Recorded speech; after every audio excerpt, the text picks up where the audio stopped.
السلام عليكم ورحمة الله وبركاته. ازيكم يا حبايب قلبي؟ عاملين ايه؟ وحشتوني كتير جدا. يا رب تكونوا في صحة جيدة وفي احسن حال، اللهم امين يا رب العالمين. النهاردة جينا في فيديو جديد كده عند الحمام يا حبايبي. دخلت علشان افطره الصبح اهو، وقلنا نبص على الزغلول اللي كان طالع معانا، الجوز الزغلول اللي احنا متابعين مع بعض. لما دخلت وريتهولكوا ساعة ما كان لسه يا دوب طالع من البيضة، كان لسه قشر البيضة عليه. وانا قلت ساعة لما شفته لقيته مفاجأة بصراحة. اول ما شفته فقلت اصور معاكم الفيديو كده ونشوفه مع بعض. وهو كان لسه بالصدفة انا داخلة بحط الاكل للحمام ساعة الصبحية، فلقيت كده لسه البيضة البيضتين يا دوبهم طاشوا، والاتنين طلعوا مع بعض في يوم واحد. وزي ما احنا قلنا هم قعدوا 15 يوم بعد البيض بالظبط. بيضوا البيضة الاولانية، وبعد كده استنوا يومين وبيضوا البيضة التانية، وبعد كده نامت رقدوا عليها الذكر والنتاية. كانوا بيبدلوا مع بعض على البيض زي ما احنا عارفين. هو الذكر البني ده والحمامه النتايه بتاعته اهي، البني الفاتح شويه معاه دي. طبعا رقدوا على البيض وقعدوا يبدلوا مع بعض لمده اسبوعين بالظبط يا حبيب قلبي. وبعد كده شفنا النتيجه. تمام الاسبوعين دخلت لقيت البيض طقش والزغاليل طلعت منه، وكانوا لسه يدوب صغننين خالص، كانوا لسه ما فتحوش حتى عينيهم. وصورنا مع بعض الفيديو وقلت نتابع مع بعض كده. احنا النهارده عدى عليهم كده حوالي 5 6 ايام كده. قلت افطرهم واصورهم معاكم ونشوف حجمه وصل لايه، علشان خاطر اوريكم معايا اول باول كده. الحمام نصه طاير فوق كده زي ما احنا شايفين، مش عارفه واضح ولا لا قدامكم. طبعا البرج عالي جدا، وعلو البرج دوت بيخلي الحمام فوق بيبقى اكنه يعني ايه، معرفش بيبقى ظاهر قدامكم ولا مش هتعرفوا تشوفوه من العلو بتاع البرج. نصه طاير بره طبعا زي ما احنا عارفين، اللي بيطير بره، والباقي اللي هو اللي متقصقص اللي هو هنا ده لسه. انا كل ما بصراحه ريشه بيطول انا بقصقصه، عشان انا كنت جايباه معايا من الشرقيه وما كانش متعود على المكان.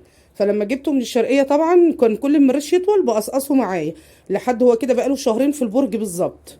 فانا علشان خاطر بس لما يتعود على المكان عشان ما يطيرش وما يرجعش، لان الجوز الفرنساوي احنا عارفين غالي، الفرنساوي اللي هو الجوز الابيض ده غالي بجد. فانا خفت ان هو يطير ويرجع. وطبعا الحمام الرمايه والجوز البلدي والتانيين واهو في بقى بيطيروا هم. بص انا مقصقصاهم بس هم بيطلعوا لحد فوق كده وينزلوا تاني، ما بيعرفوش ان هم يطيروا ويطلعوا البرج كله.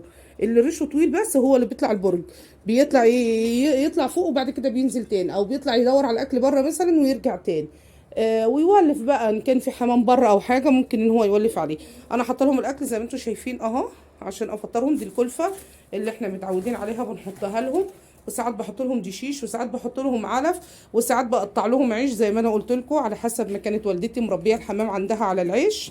انا برضو لما بغلب قوي وما يكونش عندي اكل مثلا وما رحتش جبت او كسلت ان انا اروح، بقطع لهم عيش لحد لما بجيب. هما بيحبوا العيش برضو، لما برموه لهم ما بيسيبوش منه حاجه. انا دلوقتي حاليا حاطه لهم الكلفه عشان متوفره عندي اهي. وادي الجوز الصغير اهو الزغلول، تعالوا نشوفه مع بعض كده. بسم الله الرحمن الرحيم. نوري هبه. بسم الله ما شاء الله. هبه بتقعد فبتضلم. بسم الله ما شاء الله، الله اكبر. حجمه بقى كويس، هو كده عمر بتاع 5 ايام بالظبط كده. بصوا بسم الله ما شاء الله، بدأ الريش بتاعه اهو يطلع، لسه عليه الريش الاصفر. الريش الاصفر لسه عليه اهو، بس بيبدأ ان هو ايه، خلاص بقى هيبدأ يريش وكبر شوية اهو. بسم الله ما شاء الله. تقريبا واحدة هتطلع سودة والتانية اهي تبقى ابيض في اسود. بصوا بصوا بسم الله، اللهم صل على النبي. حجمه كويس جدا، مش وحش ولا حاجة. طبعا ابوه وامه بياكلوه، هو لسه ما يعتمدش على نفسه دلوقتي خالص، غير لما يبقى عمره شهر كده ان شاء الله يبدأ ان هو ايه يعتمد على نفسه. طبعا الذكر والنتايه بياكلوهم عادي لحد لما يريشوا خالص ويحسوا ان هم اعتمدوا على نفسيهم، بيخرجوا من مكانهم بقى خلاص، هم بيجروا على الاكل لوحديهم. وتبدا النتايه تبيض تاني وينتجوا بقى تاني. هو لسه دلوقتي عمر يعني ما كملش اسبوع، فلسه قدامه 3 اسابيع كمان لما يبدا يعتمد على نفسه ويريش حلو. وطبعا احنا هنتابع مع بعض يعني اول باول، وهو ريشه بيطلع وبيبدا ان هو يعتمد على نفسه برضو، انا هتابع معاكم فيه. وتبدا بقى النتايه والذكر يبيضوا تاني ويقشقشوا ويعملوا مكان لنفسهم تاني، ويناموا على البيض برضو تاني.